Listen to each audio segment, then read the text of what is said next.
حضرت جنید بغدادی رضی اللہ تعالی عنہ کے پاس آیا اور اس نے یہی حدیث پڑھی کہ مومن وہ ہے کہ ینظروا بنور اللہ، کہ وہ اللہ کے نور سے مومن دیکھا کرتا ہے۔ کہا حضور اس حدیث کا مطلب کیا ہے؟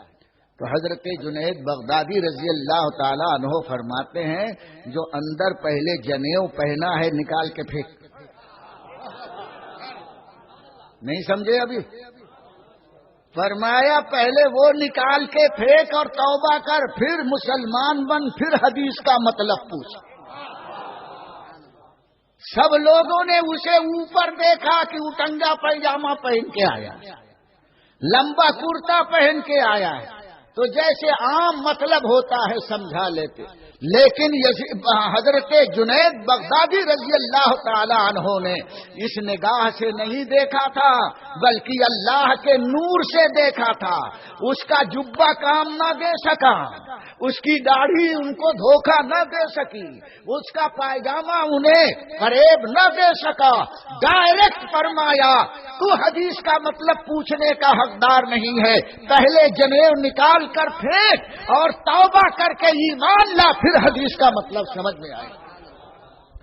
آج بھی وہ کیا بولتے ویب سائٹ کیا بولتے نہیں جی، واٹس ایپ، ایک سے ایک اس پر حدیث۔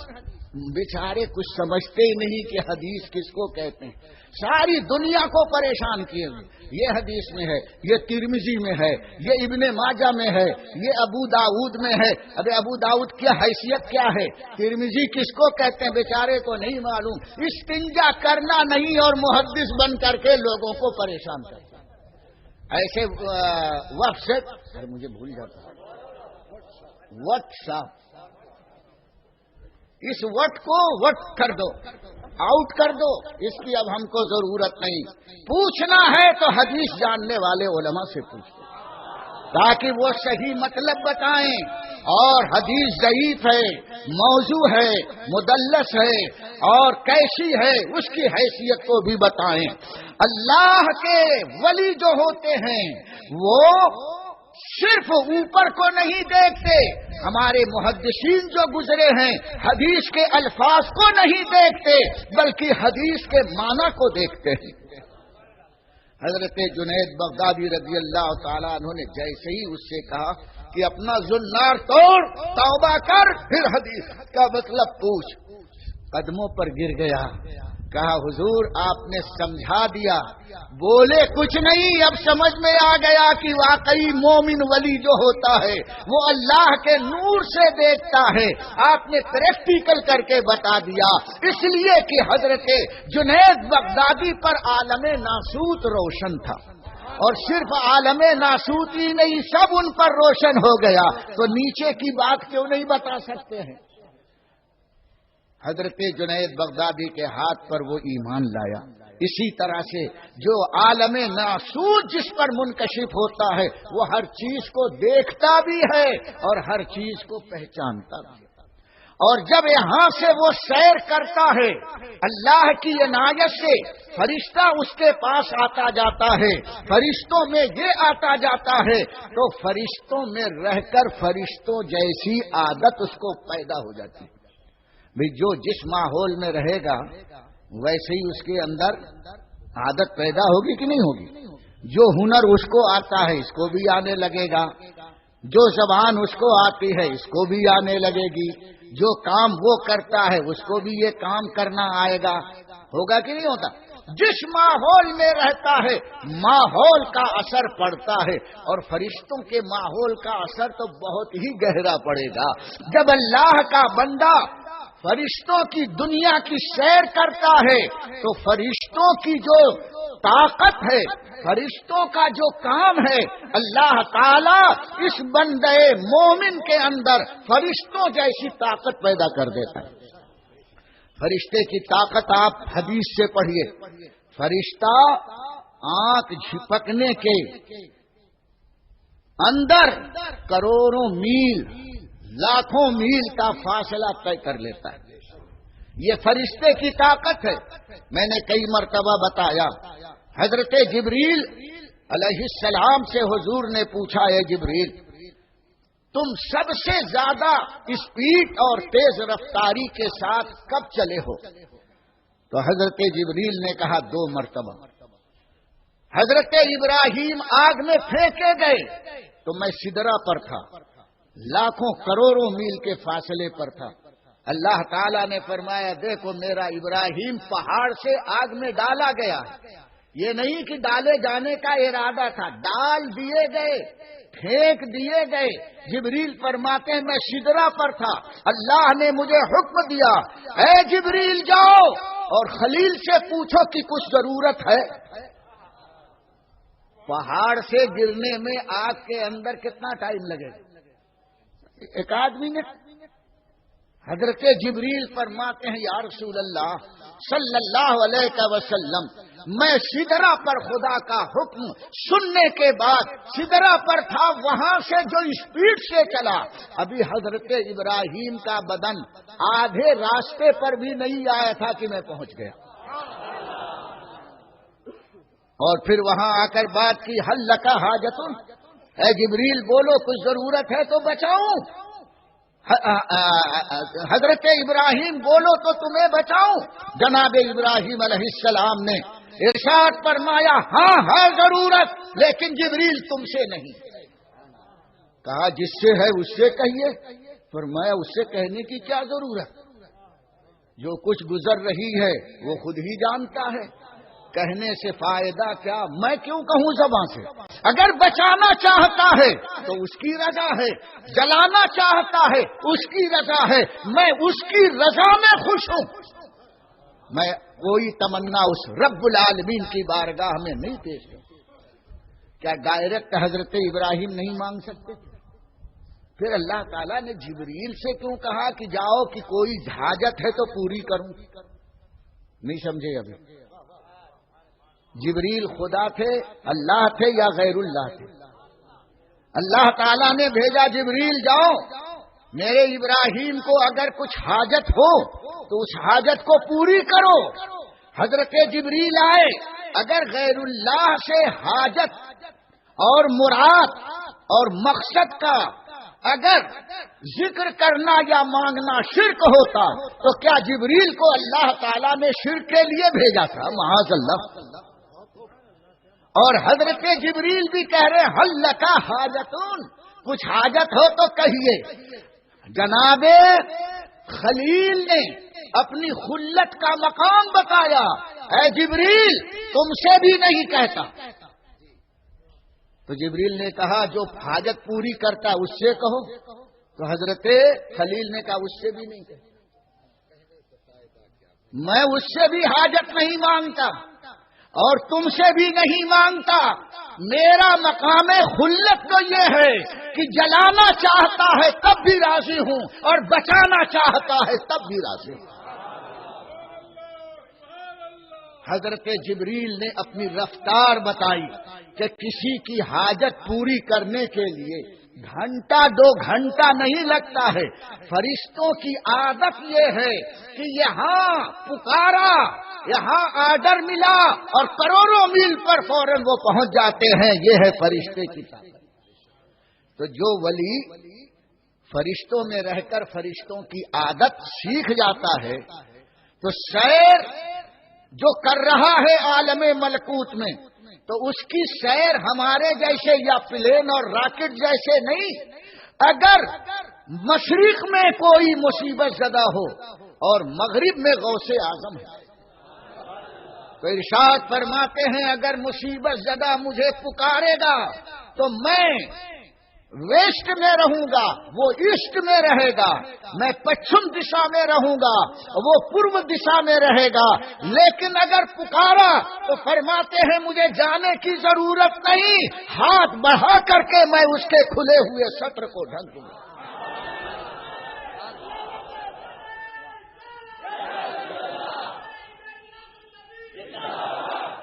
مطلب سمجھے، یہ عالم ملکوت کی سیر کرنے والوں میں کمال پیدا ہو جاتا ہے۔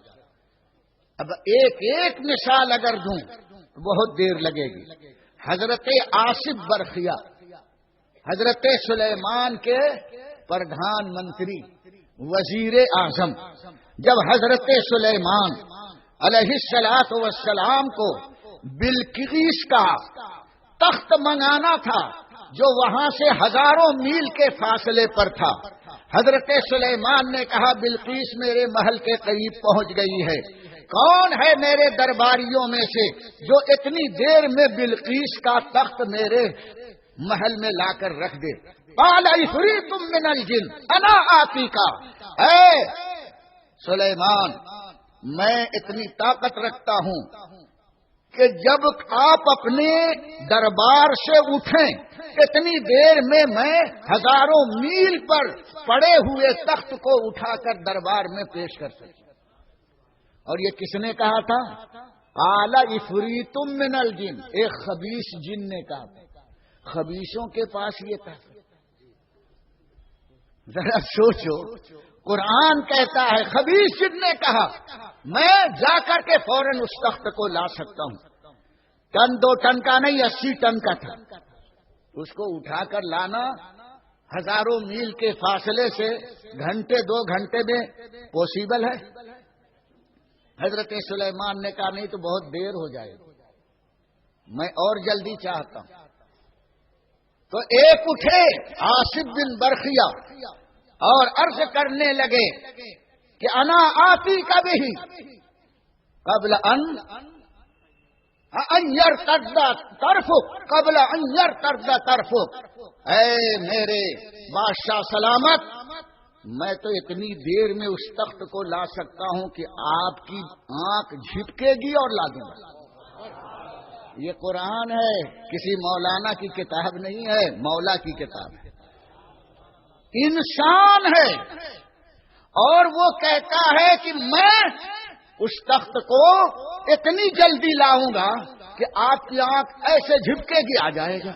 حضرت سلیمان نے آنکھ جھپکائی تو دیکھا تخت، کھلی آنکھ تو دیکھا تخت موجود ہے، جھوم پڑے جناب سلیمان، ھذا من فضل ربی، یہ میرے پروردگار کا فضل دیکھو کہ میری امت میں ایسے ایسے لوگ۔ یہ کہاں سے طاقت آئی؟ یہ عالم ملکوت میں سیر کرنے والوں کو یہ طاقت ملی۔